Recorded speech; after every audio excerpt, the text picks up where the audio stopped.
A persistent corner of the internet is absolutely convinced that Donald Trump's youngest son, Barron Trump, possesses a working time machine. The theorists point to an obscure series of children's fantasy novels published in the late 1890s by American author Ingersoll Lockwood. The books follow the adventures of a wealthy aristocrat named Little Barron Trump, who is guided on his journeys by a mentor named Don. To explain how a 19th-century author could predict these names, online communities turned to Nikola Tesla. When the legendary inventor died in 1943, he left behind vast amounts of scientific research, documents that conspiracy forums claim contained the secret to traversing time. The U.S. government actually did review those papers. The expert they assigned to evaluate Tesla's work was an MIT professor named John G. Trump, Donald Trump's uncle.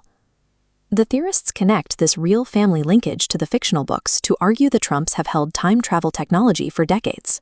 The entire theory requires us to accept the romantic 19th-century literary vision of a baron as a wealthy, whimsical adventurer. The actual historical origin of that title comes from a much darker, far more brutal reality. If we step back into the Middle Ages, specifically into the medieval French nobility, the world looks completely different. In medieval France, a baron was an ancient military rank. Kings granted this title to their most loyal, violent companions, men entrusted to command armies and control territory by force.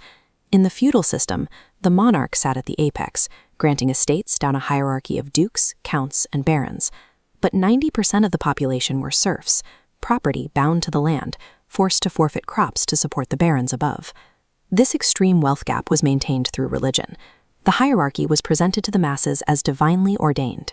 Questioning your place in the mud, or the baron's place in the castle, was viewed as a direct sin against God.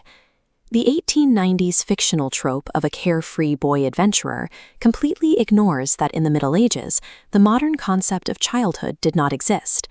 Peasant children were viewed as miniature adults. Once physically capable, they were sent into the fields for grueling agricultural labor to ensure their family's survival. For children abandoned to early hospital systems, overcrowded conditions and rampant disease resulted in a staggering 50% mortality rate before the age of 1. The children of the barons and nobles escaped the starvation of the serfs, but their lives were equally stripped of personal freedom. Nurses and governesses strictly groomed them for courtly life.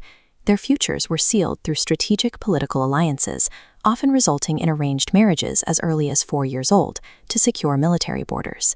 The romantic idea of an aristocratic child freely exploring the world is a complete fabrication. A medieval childhood was a mechanism either for basic survival or for the consolidation of power.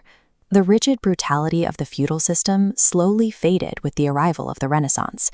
The titles of nobility remained, but their absolute military authority dissolved. Centuries of cultural dilution softened the rank. By the late 1800s, authors like Ingersoll Lockwood could take the once terrifying title of baron and slap it onto a fictional boy in a whimsical children's novel. Today, the internet accelerates this kind of context collapse. Online communities are massive pattern recognition engines, endlessly scanning history for coincidences. This visualization shows exactly how the conspiracy operates, taking an obscure 1890s children's book, the real 1943 review of Tesla's papers, and an ancient medieval title, and snapping them together. It strips away all the historical context to build a compelling, viral narrative. In the Middle Ages, people used the strict hierarchy of divinely ordained barons and serfs to make sense of their harsh reality. Today, we use viral internet folklore and intricate conspiracies to make sense of ours. The title of baron has spent 1,000 years drifting through our culture. It morphed from a ruthless medieval warlord into a fictional 19th century boy, and finally into a 21st century time traveler.